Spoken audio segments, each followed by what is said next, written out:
David, thank you for having me here. I'm glad to answer your questions. In terms of the stroke volume variation and all of these non-invasive or minimal invasive technology, I have to say that eventually the ICU, or as an intensivist myself, we will see more use of it.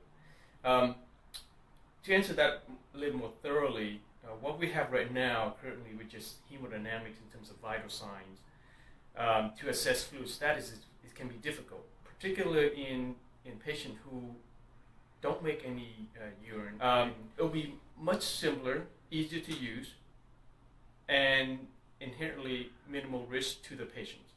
So yes, I would think that I would utilize this a little more, and not only me, but the critical care community will utilize this more if the technology becomes more reliable, and it could potentially become another set of vital signs.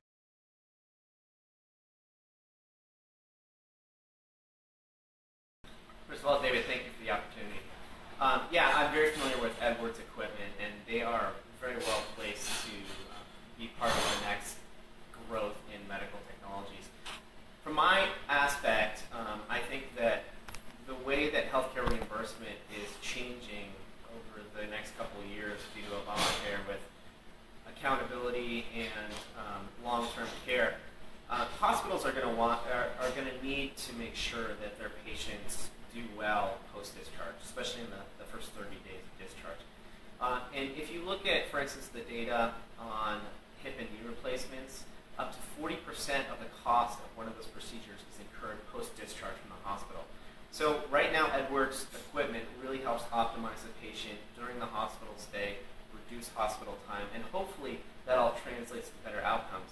But it really, there's a market opportunity, in my opinion, for Edwards to look into developing technologies that will help monitor patients once they've been discharged, whether that be at an acute rehab facility or at home, in order to help reduce the chance that that patient will be brought back to the hospital, have an emergency room visit, have a complication that will lead to further care. Because in the future, the hospital is not going to get reimbursed for that additional care. So that if the hospital is going to have a monetary incentive really to invest in those technologies that will help basically bring the information back to the hospital so that these patients can be managed remotely to stave off any of those complications. And really that's where the future is and that's where the money is. And I really encourage Edwards or anyone really who's looking into that area to look at technology